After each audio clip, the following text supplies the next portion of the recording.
Okay. Test mic. Okay. Please stand for the advancing of the colors by the City of Minneapolis, followed by our Pledge of Allegiance and the opening prayer led today by a citizen from Philadelphia.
I pledge allegiance to the flag of the United States of America and to the republic for which it stands, one nation, under God, indivisible, with liberty and justice for all. Would the citizen from Philadelphia come lead prayer?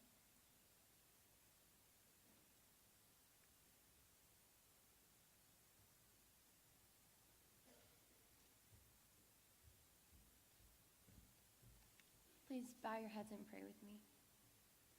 Dear Lord, we just thank you so much for this day you've made, to give us an opportunity to learn, to grow both as individuals and as a community, and to become more like the young people you want us to be. Thank you for the new relationships we have begun to form, and for the volunteers that have given so much of their time for our sakes. Give us attentive ears and open minds.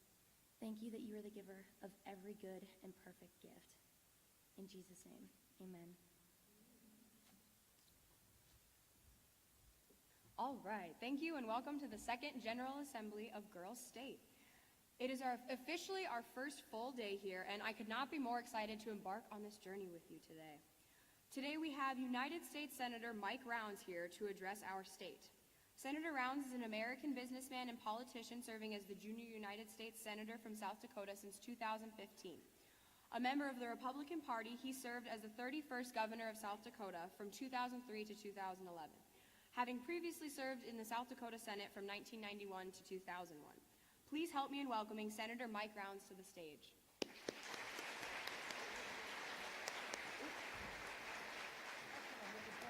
Thank you. Appreciate that. Good morning.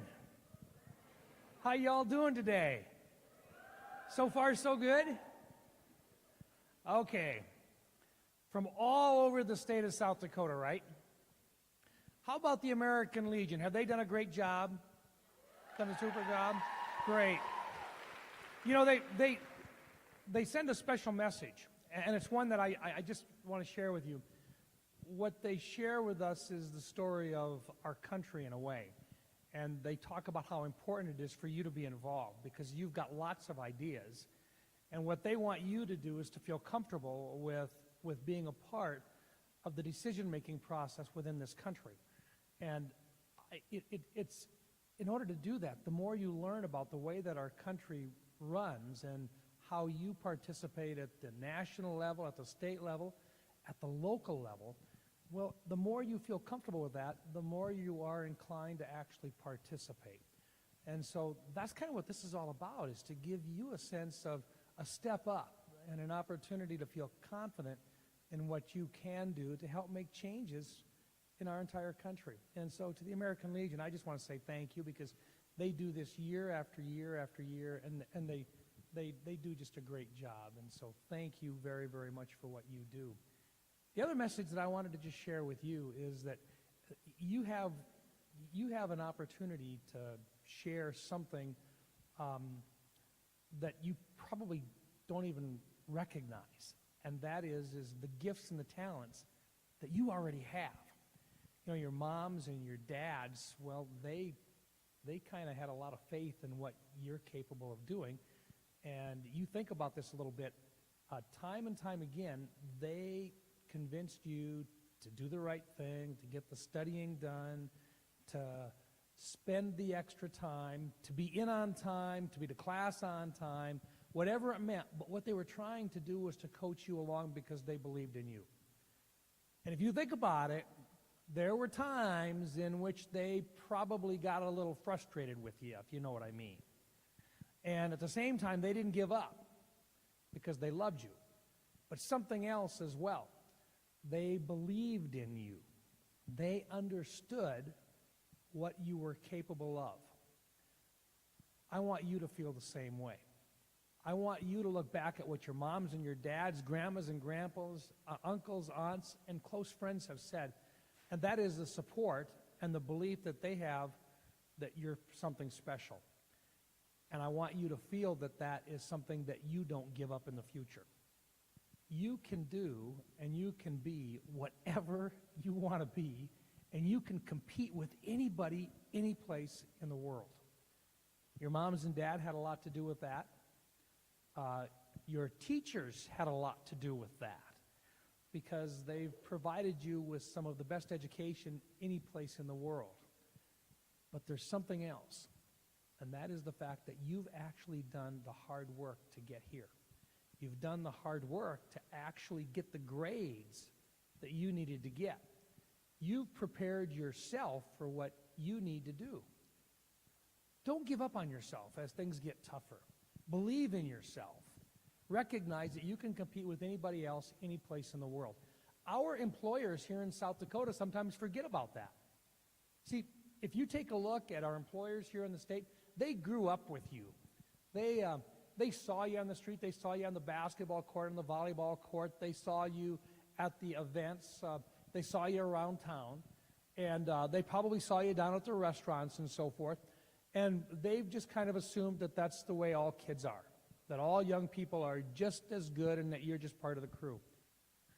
But when you go out of state and you go to apply for a job someplace, those employers out of state will immediately recognize just how good you are. And they're going to do everything they can to hire you because they're going to recognize the qualities that have been instilled in you. What I ask you to do is to not give up on South Dakota, because in South Dakota, we need you as well. And coming back here, you add value to our state. So for me personally, I just want you to know we value what you have to offer, and we know that our state can't get better unless you decide that you want to be a part of making it better long term. Something else. I think with all of us, there is a sense that public service is something that we could look at, but let me just share with you, there's lots of different kinds of public service, and part of it is learning, just as you are today, how to get involved in the process. But there's other ways to do it as well. One of them is to consider an internship. All of us in the Senate and in the House, John Thune, Dusty Johnson, and myself, we all do internships. We all invite you to look at internships with us. We like it when you intern with us. And we've got places you can intern in Washington, D.C., you can intern in Sioux Falls or in Pierre or in Rapid City. And we don't make them really long. We make them like several months, 3-4 months at the most at a time. But it gives you a chance to see what goes on in one of our offices. The other thing that you might consider doing is becoming a page at the South Dakota legislature. They really do a good job in Pierre, but it's a chance for you to see how the process works there and to meet a number of those legislators who in many cases attended Girl State in the past. And they're there, they're members of the legislative body now. Something else that you might want to consider is as you move through this process, consider working in a public service job or being elected, looking at being elected. Some of the toughest jobs to begin with are at the local level, county school boards or county commission, school boards, city commissions, but that's where a lot of the decisions are made.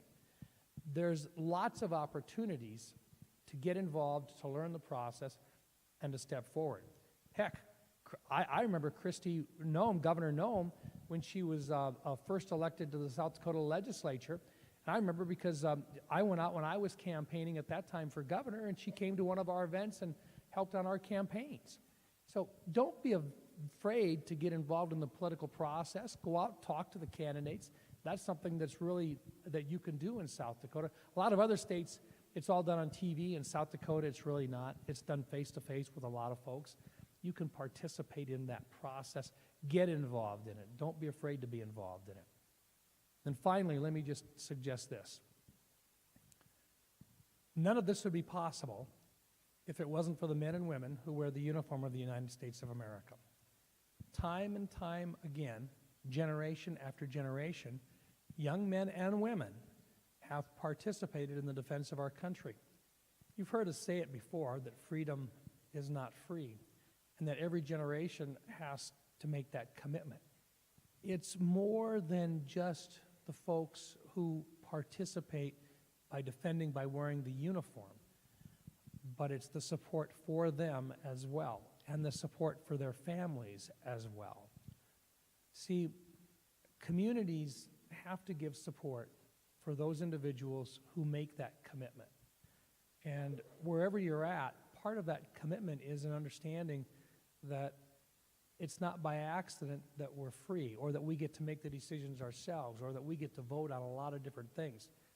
There's literally billions of people in this world that don't get that opportunity.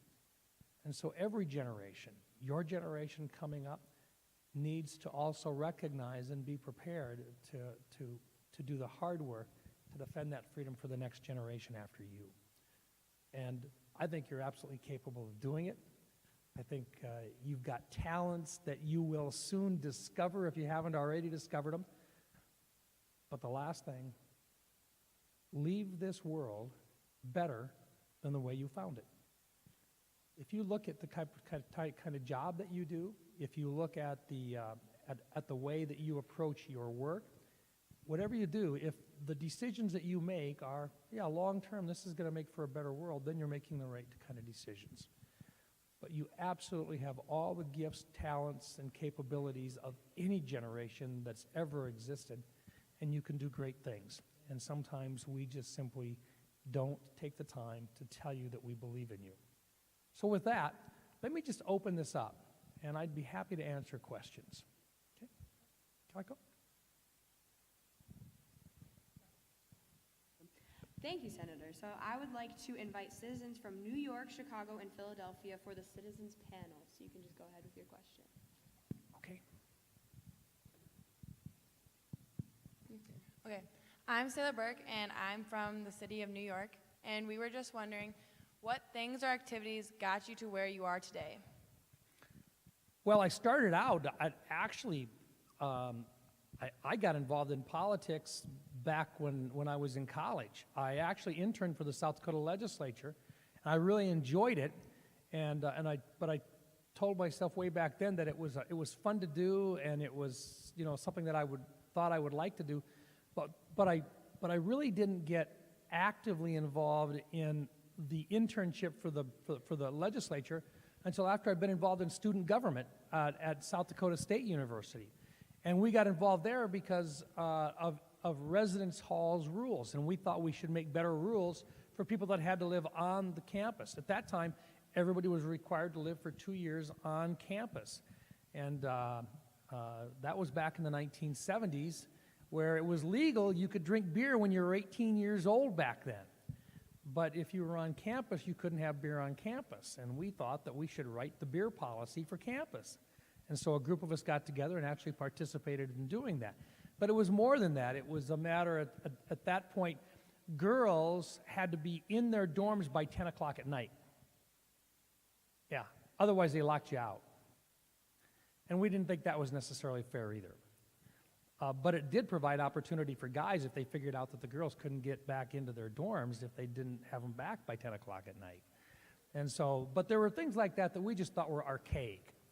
And so we thought we ought to make some of those changes, and so we did. But it was a number of years there in which we worked our way through the processes to what we thought would be modernized, the inter-residence hall rules. That's where I got involved in politics to begin with, and it was a matter of trying to fix things that we thought were just out of date and broken.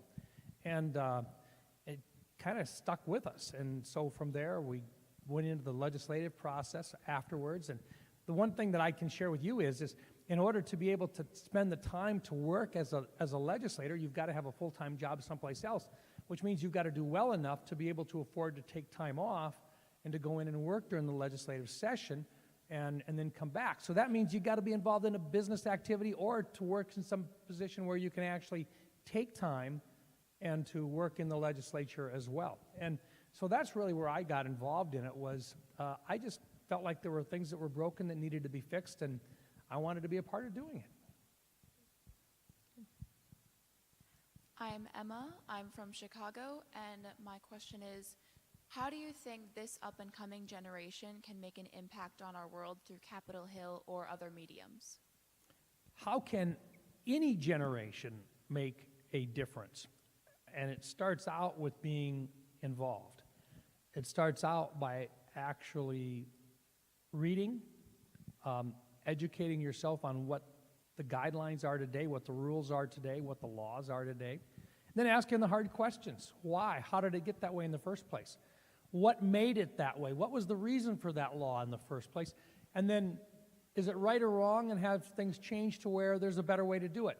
There is not a single law in this country which is perfect today.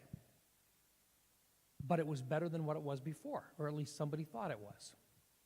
So what I challenge people with is this. You can make things better by simply looking at and making fixes in existing laws. You can make things better by simply saying, look, we've done it this way in the past, and it may have helped some people, but it didn't help all the rest.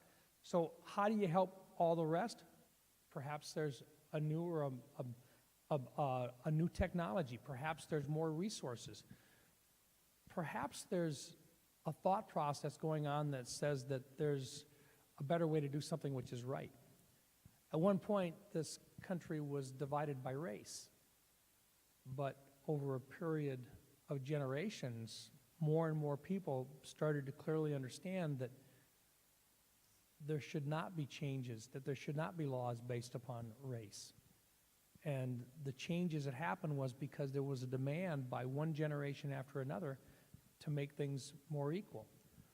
That didn't happen overnight, and it did not happen by accident. It was because people actually took the time to be involved and to decide that that there was a better way to fix a law or a rule. It's not easy, but the fact that people believed in it and were prepared to put time in and effort into it and to offer alternatives that were better made it happen. If they would have simply come in and said this is wrong and not offered alternatives, it would have been a lot slower in being fixed. And so what I ask people to do is this. If there's an injustice, if there's something wrong, don't be afraid to bring it to the attention of everybody else. But when you bring it to the attention, also come in with a suggestion about how you make it better than what it was before. It goes towards what I suggested earlier, making and leaving this world better than the way that you found it. And as long as you have that as kind of the long-term goal, you can make a lot of changes within the country. But it involves actively providing of your time and your talents. Your time and your talents are valuable. And if you invest that, you can make a change within the country. And it can start at the local level, it can start at the state level, and it can be at the national level. But you can accomplish that if you're ready to invest your time and your talents. My name is Sierra Huck, and I'm from the city of Philadelphia. My question for you is, what bill are you currently working on that could make the biggest impact? What bill am I currently working on? Well, in the Senate, we go on I'm on 5 different committees. I'm on the Armed Services Committee, I'm on the Veterans Affairs Committee, I'm on the Banking Committee, and I'm on the Environment and Public Works Committee. But I also chair a subcommittee for Environment and Public Works on oversight of the EPA and the Corps of Engineers. And then I also oversee the cybersecurity subcommittee in the Armed Services Committee. So a lot of your committee work or a lot of the bills that you introduce, they have to do with the type of work or the type of committee that you're in. And so like financial services, changes to financial services and so forth, a lot of those are the types of bills that I'd be working on regularly. And so there's never a time in which I probably don't have, as many as maybe 24 different bills that you're working on at the time. But I think a couple of them that we've been working on that I really like that will make a change in terms of quality of life for a lot of people within the country. I would start with health care. I'm a firm believer in that we have to fix what is called Obamacare or the type of health care that we've got in the country right now, which has it was started out as a one-size-fits-all, but we really think it should be state by state.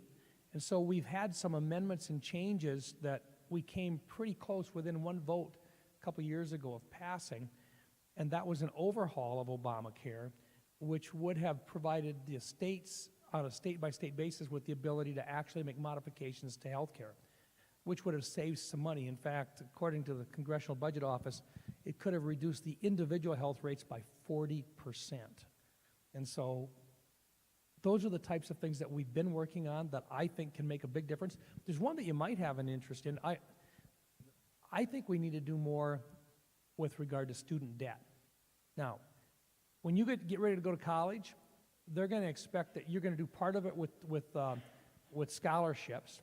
Part of it you may very well have with gifts or with mom and dad who might say, we're going to pay for part of it. But a lot of you, in fact, the vast majority of you are going to go borrow money to go to college or to a technical school. One of the areas that we'd like to see improvements made is a less expensive way that you could borrow money. And in doing so, you would have more money available to do other things, such as buy a car perhaps, or perhaps actually be able to afford to have one less person sharing an apartment with you in school and so forth. But there's a couple of things that we think we could do better there that we're working on now. There's going to be about $1.53 trillion in debt right now held by college students or kids that got out of college. Now think about that. $1.53 trillion is being held as student loans in the United States today. That's a lot of money that college students owe in order to get their education. Now, it's still the best investment you can make, but that's a lot of money. And so what we'd like to do is to find a way to, perhaps like back when I was in college, we had a thing called the Stafford loans. They were loans where the federal government would guarantee the money. You could borrow. Back then, you could borrow, like for me, I could borrow $2,500 for a semester. Now, times have changed, but let me work my way through this. The government would they would guarantee the bank that if they loaned us the money, that it would get paid back. But then, on that $2,500, I didn't have to pay any interest on it until I was out of school. And then once I was out of school, I had 10 months, and then I started paying it back with interest at the time. And that was called a government-guaranteed student loan. Well, I'd like to see that come back again to where you could actually defer the interest on it or not have interest on it, but then you would then have to start making payments on it 10 months after you'd graduated. So you actually had a chance to get your feet on the ground, and I'd like to see that come back in again as well. And that's one of the things that we're working on as well. Okay? What else? Thank you, Citizens Panel, for your thoughtful questions. Once again, thank you, Senator Rounds, so much for coming here and meeting us at Girls State. Citizens, please join me in giving Senator Rounds a Girls State thank you. Thank you. I'll just...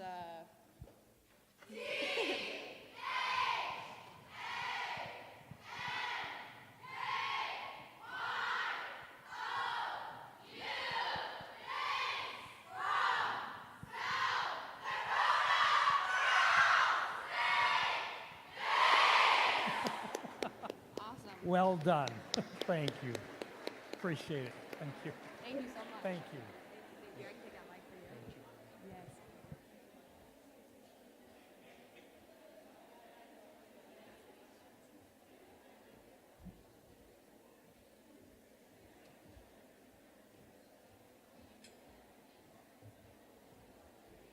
All right.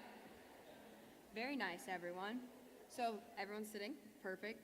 Girls State gives young women a first-hand knowledge of government and therefore often serves as a stepping stone for future government positions, particularly in student government. For some, the love of government and civic engagement continues throughout college. Today we have two student body presidents from our state's largest institutions to speak to you about student government at the collegiate level.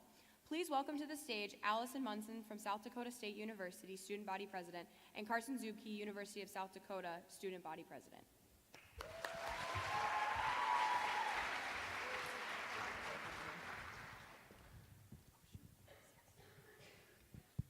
Good morning.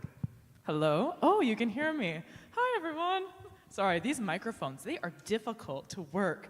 All right, well, my name is Allie Munson, and we're going to get our PowerPoint up here to talk about student government for you guys.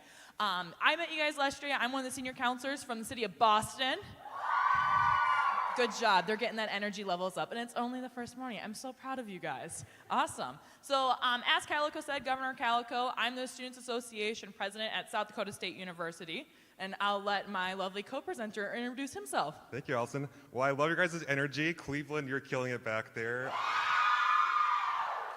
But like Allison said, my name is Carson. I'm the USD SGA president, and I think our presentation's up now, so we can start rolling with that. Awesome. So this slide has our names on it. Neat, right? Ooh, ah. No? Okay. Well, it's early in the morning.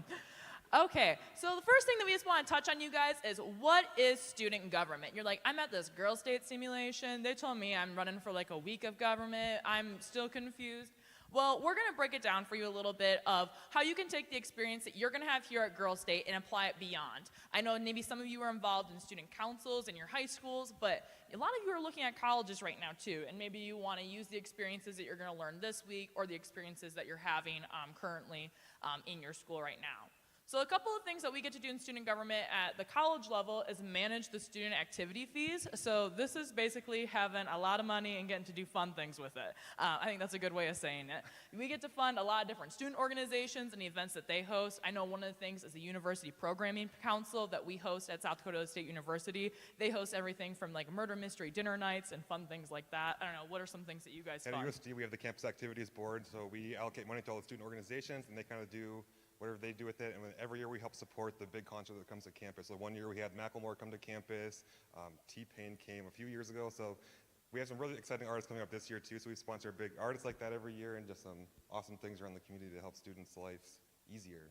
Yeah. Some other things that we do is a lot of our people who are in student government get to serve on campus committees. So I know at South Dakota State University, we recently had our wellness center revamped and revitalized. So we actually had a group of students who were on our student government who got to go and check out the workout equipment. And they got to pick out the rowers and pick out what the paint was going to be and what the decals were going to be and cool stuff like that. So those university committees are kind of, I don't know, the backbone of how things get to operate. And it's always the student government kids that are the ones who get to choose and make those executive decisions. And faculty are always super happy to have student opinions on those committees because they know what they want from their perspective, but they're not in college right now, so they're really looking for student voices to kind of know what students are looking for out of their college experience so they can make it most productive for all of you and for all of us. Yeah, one of the best committees too, I know at SDSU, is the university, it's like our food committee, it's called UFSAC, it's kind of a weird word, but they get to taste food. That's what they get to do every single meeting. They go through a buffet line and they're like, plate A has really good chicken. We're gonna have this be our new menu item at the Bindle. So like that's like fun things that they get to do too that I don't know if a lot of people know about.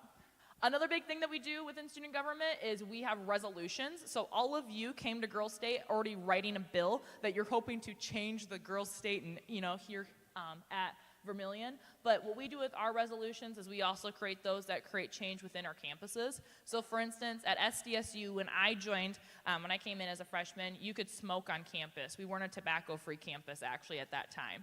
It was through the Students Association that they actually passed a resolution to make our campus tobacco-free. So it's things like that. They also enacted a rule that if your professor was 15 minutes late to class, the whole class would be dismissed. So it's regulations like that that your student government can pass that really kind of create it to be a fun environment. Yeah, at USD we had some sustainability initiatives this last year where some students saw an opportunity to make campus more sustainable because we were using a lot of plastic straws and different items that weren't recyclable. So they worked with the administration to write a resolution urging the administration at the university and people who are in charge of our food services to have more sustainable products so that we're more green friendly. Yeah. The other one totally boggled my mind right now. I can't remember it. That's Maybe okay. I'll come back to it later. That's okay. Sustainability, that's cool. Another thing that we have too is that another big thing that we do is we lobby in Peer. So Peer is the state capital, and it's the job of the student governments at the college level to go and speak on behalf of all college students. So a lot of the times it's all the student government, student body presidents coming together, and any legislation that's coming forward that affects higher education, whether it be a tuition increase or just regulations on some things that we'll talk about later, free speech and such. It's our job to go and be the voice of the student body there. So another thing is just how do we enhance the college experience as a whole? And maybe I'll let Carson touch on that top one, the student life resources that we have. Yeah, I think that our job as student government is really we're here to advocate for students and make sure students have all the resources they need to be successful. Allison kind of touched on it where she said that we're advocating for students with the legislature, with the university administration to make sure that people have what they need. So at USD we provide resources, we have open forums, we make ourselves approachable in our office on campus so students can come kind of ask what our requirements are and just have somebody to talk to if they have any questions about getting a student organization started, or if they want to start a new student organization, or they need something that they're not quite getting yet. We're there to help them along that process because there's a lot of rapid turnover in student organizations in college just because the executive teams are there for 1 year, 2 years.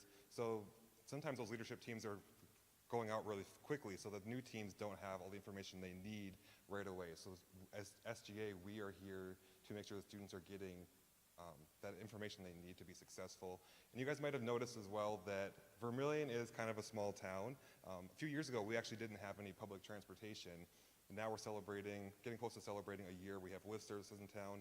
But a couple years ago, SGA actually sponsored what we call their share riding program. So now there's a public transportation system in Vermilion that it helps students and community members get from their homes or their residence halls to go around Vermilion, to go downtown, to go eat with their friends or family at the restaurants or go to the grocery stores, and just really helps them have a lot more access to Vermilion as a whole. Yeah, and then looking up on campus safety initiatives, so it is the job of the student government to really make sure that we have a safe campus. So I know at SDSU, one of the things that we do is we have a whole committee that's just part of making sure that we have students feeling safe. One of the things they do is they actually go on ride-alongs with our campus police department. So that's the committee's job, is they'll actually go with the police officer, they'll ride around campus, and they'll be like, hey, I think that we should put a light up there. And you know what, this area right here, it doesn't really feel safe. And then they go and they make those changes that the students recommend. So it's really the student government who is the boots on the ground, making sure that we have the best, safest campus that we can possibly make. Also, additionally, we have the Jackrabbit Guardian app. It's the job of the Students Association to make sure that that's kept up to date and that we continuously have updates to that app. That app is just one that allows you to check in with your friends. So if you're walking, say, from your residence hall to the library, similar to how we're walking around here, you could click on your phone saying that you're going on a walk and then check in again. That way your friend knows that you got there safely. And then last thing on there is just free legal aid services. So both of our Students Association and student governments offer that. This is just a lawyer that we have offered through our governments that we give to students free access. So if they have anything when they need renters or something, if they're having problems with their landlord, they can contact that lawyer because we know that legal services aren't always the cheapest. This is a free service to them. That way they can get that advice prior to going to court. Yeah, then there's also some events that we host, and a lot of these events that we host within student government are also events that you guys are doing here at Girls State. So the very first one is debates. So you guys are actually going to get to see a live action debate when we have our 2 governor candidates come up here on one of the final nights. The debates that we host are a lot similar. Most of the time they're presidential debates between the 2 candidates going on their tickets. There you get to see them ask questions that are pertinent to what's happening on campuses and such. So if you're interested in student government, you could be one who's debating or moderating those debates. All roles are equally important. Additionally, we host open forums. So I know at SDSU, for instance, we bring in people to our meetings that way we can be educated and we can learn more. That's really similar to what happens at these general assemblies where we're inviting in, prestigious guests to come and speak to us so we can learn what's happening in current events and what we can do as, you as Girl Staters, us as student government, to create and implement the change that we see. I might be biased, but I think the student government election season is the most exciting time of the year. There's just a lot of stuff happening on campus with the debates, all the events happening with the candidates. I think that's really exciting. But yeah, I think Allison covered it really well. We are here to bridge the gap between different student organizations on campus and to bridge the gap between students and faculty to make sure there's communication as effective as possible. And that's something that's important for you to keep in mind too when you're running for positions this week, is communication is so important to make sure that everybody knows what you're standing for, what messages you're communicating, and what you want to get done in your office. So we talked a little bit in the beginning how we go out to peer and we lobby on behalf of students in South Dakota for higher education. So just a couple of things that were actually happening in this last legislative season that we had to go out to peer was about conceal and carry on college campuses. There was a bill that went through the South Dakota legislature and the students had to go and speak on behalf of that. Now that's the job of the students associations and the student governments to be able to first survey the whole school on what the student stance are and then be able to articulate that in front of a committee. We also had to do the same thing for free speech and intellectual diversity bills, but maybe I'll let Carson talk a little bit about Students for Higher Education Days and how we utilize that as a platform. So Students for Higher Education Days, which we coined it as SHED, is held every year.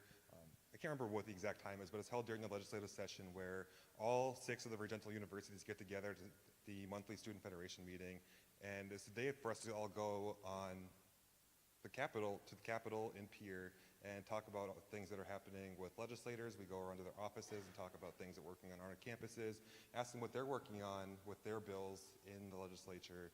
It's just an opportunity for us to see what's happening on the Capitol Hill, get everybody in our senates and involved with politics in Pierre. Absolutely. Then I think one of the things we want to touch on is just what prepared us for these roles. So I think a lot of you are sitting here thinking, what am I going to get out of Girl State? What is really am I going to take out of this when I go back home to my hometown and when I'm preparing for the next thing?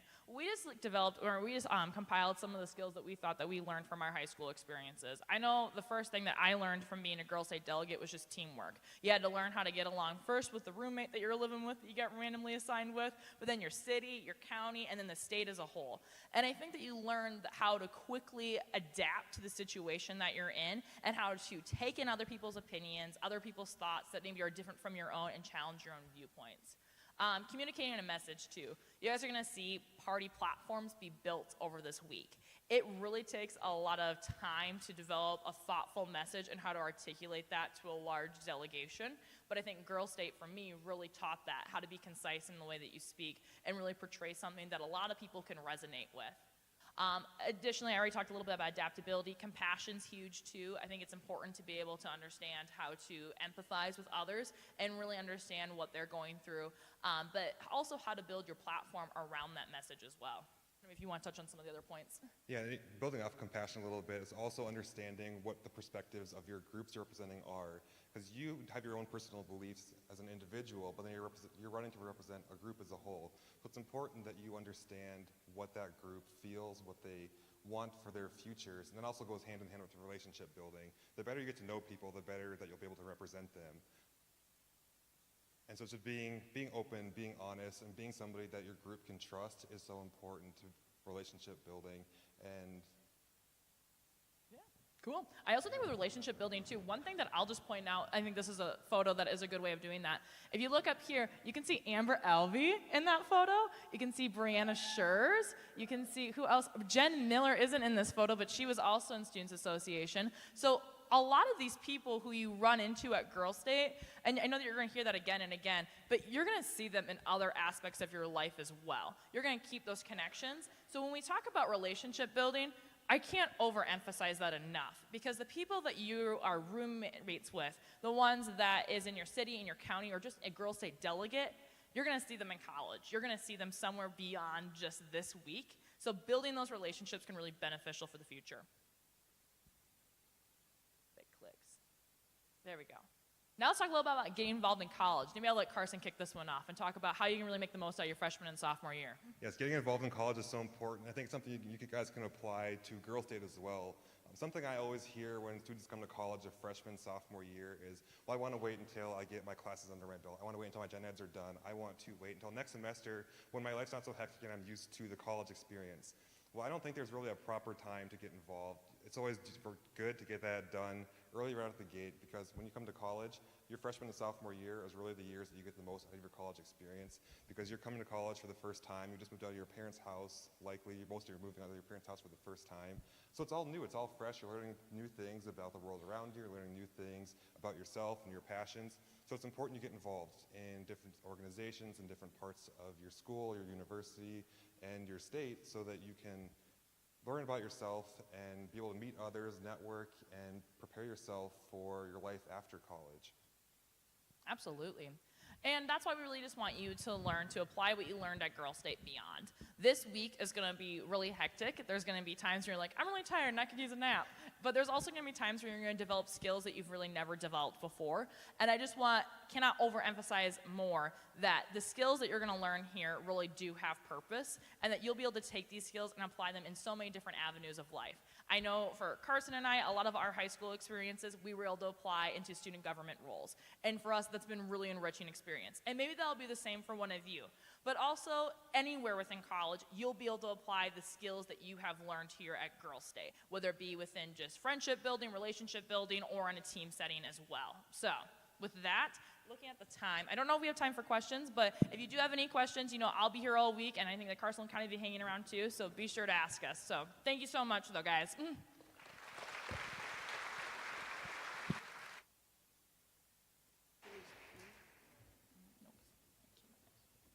Okay, I'm just gonna grab this little paper dealio. Sorry. All right, thank you so much, Allie and Carson. Hopefully some of you are inspired to learn more about government and continue what you learned here at Girls State Beyond this week. As you may already know, a large part of Girls State is the legislative process. During this week, we will pass legislation. In order to do this, we must first understand the bill writing process. Please help me in welcoming Amber Alvey in her How to Write a Bill session.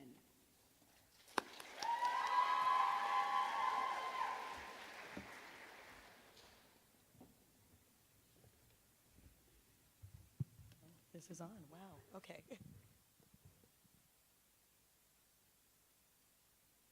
Perfect, I also have a fancy little PowerPoint thing that's gonna come up in a second.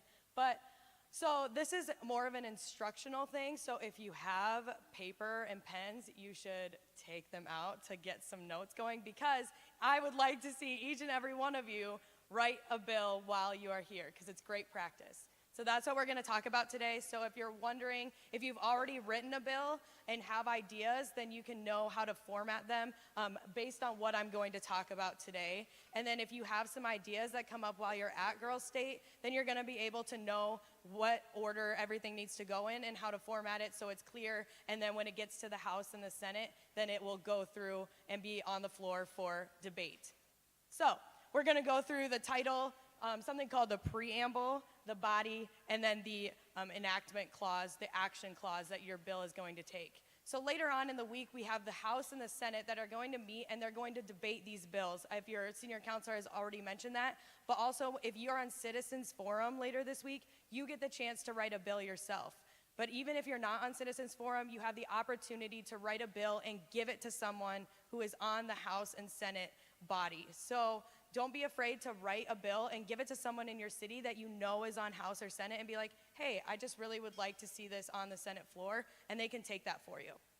So, first off, we'll start with the title. So the title of the bill is basically the description of the bill. So it gives a description of what the bill intends to oppose, to advocate for, or to change. So your title needs to be absolutely clear, and it needs to be pretty specific to what you want to be doing, just so if somebody were to read the bill, they know exactly what's going to go on inside of the bill. So again, it's just a description basically about what you're advocating for in the bill that you are writing.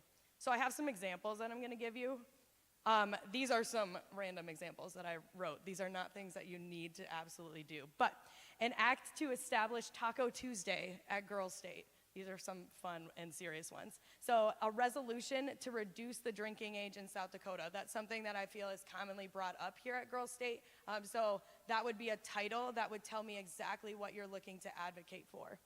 An act to add time to nap during the afternoon here at Girls State. That's just a silly one. And then last one, Girls State opposition to Boys State excessive leisure time. So yeah, oh, I got some support there. Wow, we should write a bill on it and get it through.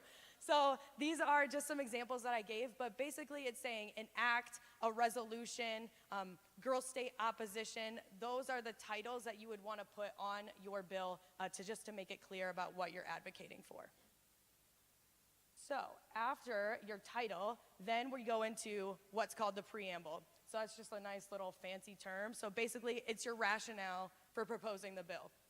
It goes at the very beginning, and it starts with a whereas clause, which is kind of silly, but it's basically a strong statistic or strong sentence that supports why your bill is being written and tells me exactly the reason why this action needs to be taken right now. And that's why it's important to have a strong first sentence as your example, and so that's why it's called the preamble. But again, it starts with a whereas clause, and I will show you what that means in a second. So I have some more examples, and they all go with like the Taco Tuesday thing that I've just been talking about, or the leisure time. So it's added to the beginning of the bill. Again, it begins with that whereas clause and explains why you're writing the bill. It can be an event, a statistic, a statement, a strong statement. So whereas Boys State has had hours of leisure time in the afternoons. So that would go with my bill that said Girls State opposition to excessive Boys State leisure time. Whereas Tuesdays have been socially known for a day to eat tacos. Whereas minimum leisure time is allocated at ALA Girls State, and whereas lunch is a time of the day that many look forward to. So there's a couple of different things. It's basically just a strong statement saying, this is why I'm writing the bill. All right, so after you write the title and the preamble, the body is gonna go similarly to what your preamble looks like. It's going to be also a whereas clause, but basically it's just some more evidence that's supporting why you're writing the bill. So your body can be as many lines as you want, but as long as you just get to the point of where your action is gonna be taken, that's the point, or the goal of the whereas clauses. So again, it's evidence and explains more reasons why your bill should go through or why it's being proposed. So I also provided more examples. Again, they start with that same whereas clause. So the preamble has the whereas, and so do all of the parts of the body. So whereas, comparatively, Girls State delegates get much less leisure time than Boys State delegates. Whereas many people, groups or individuals, go to get tacos on Tuesdays. Whereas many delegates are exhausted by the late afternoon time. And then lastly, whereas the excessive lunch lines cause less time to eat. So these are all evidence that I would give in these bills to support the reason why I want an action to take place.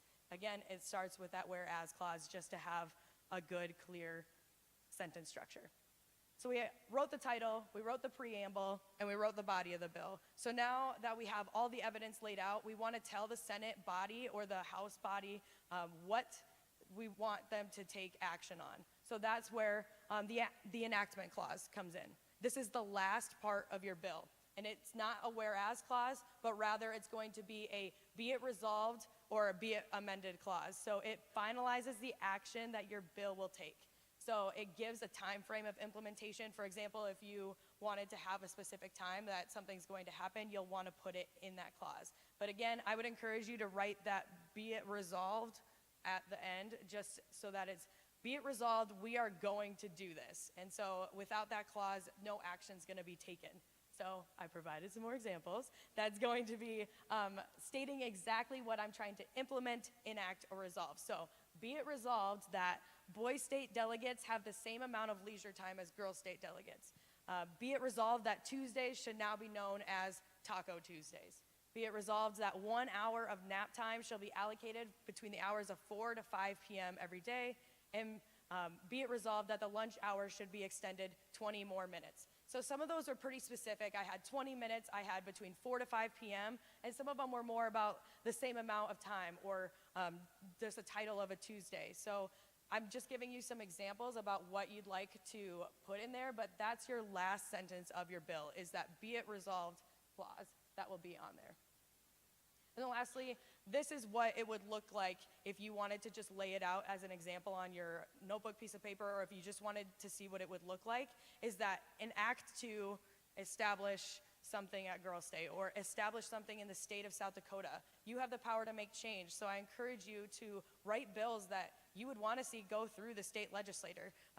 And make sure you can step outside your comfort zone. If it's something that you want to see changed, this is the time to do it. And then again, there's that whereas clauses. That first whereas clause is a strong statement about why you're writing the bill.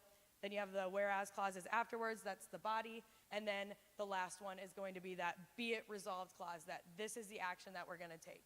So I just wanted to give this short how-to presentation because I want each of you to come up with a bill and try to change things in the state of South Dakota at Girls State and anywhere that you end up residing in your life. And especially what Allie and Carson talked about, you have power to do this at the student government level at your institution. So I encourage you to take what we learned today and apply it not only here at Girls State, but also apply it in other areas of your life. So I'm really excited to see the bills that each of you have.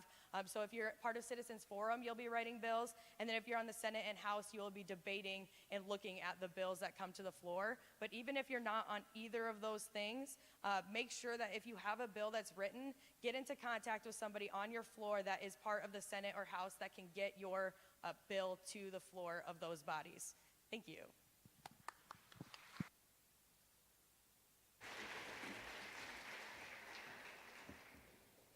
All right. Sorry. Okay. Thank you so much, Amber. I look forward to seeing all of the creative ideas you guys come up with this week in regard to bill writing. Before we dismiss, I have a few announcements pertaining to the law and law enforcement classes.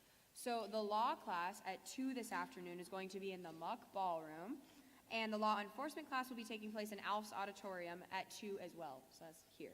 The law enforcement class will take the law enforcement test that is for people who want to be sheriff, deputy sheriff, or forensics team. And the law and court procedure class will take the bar exam.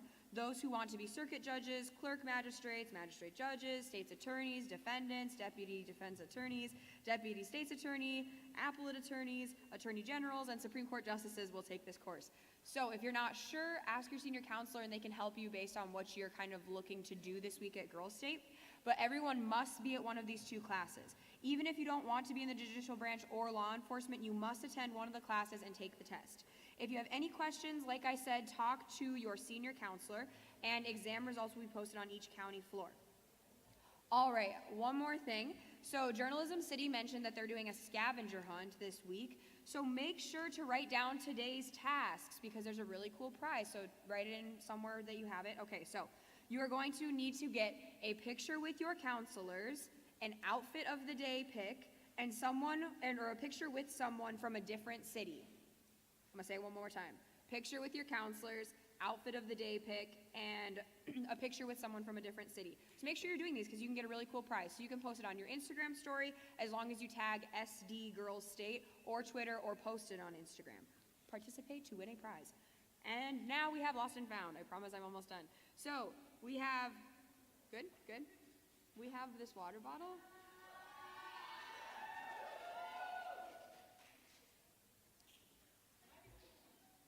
We actually have this water bottle too.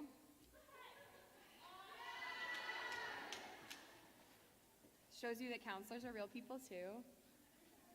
Okay, I don't feel like the animal noises got fully exhausted yesterday, so I'm gonna make them do that again. So I want you to pick your favorite farm, it doesn't have to be a farm animal, your favorite animal, and make an animal noise. What about like a horse?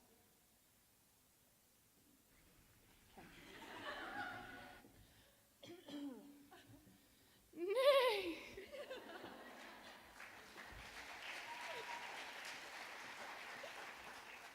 I'm gonna do a fish.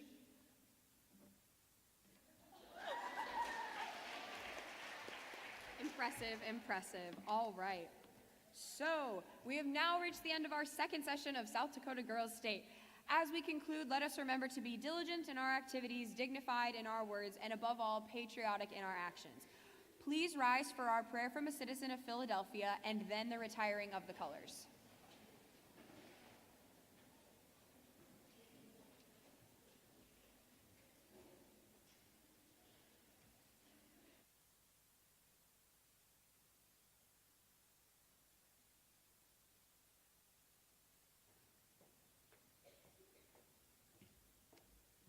Hello everyone, my name is Lexi McKee Hemingway, thank you. Please bow your heads and pray with me. Dear Lord, thank you for giving all of us Girl Staters the opportunity to be here and to be surrounded by such great people. Bless us and the rest of our week. In your name we pray, amen.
All right, everybody.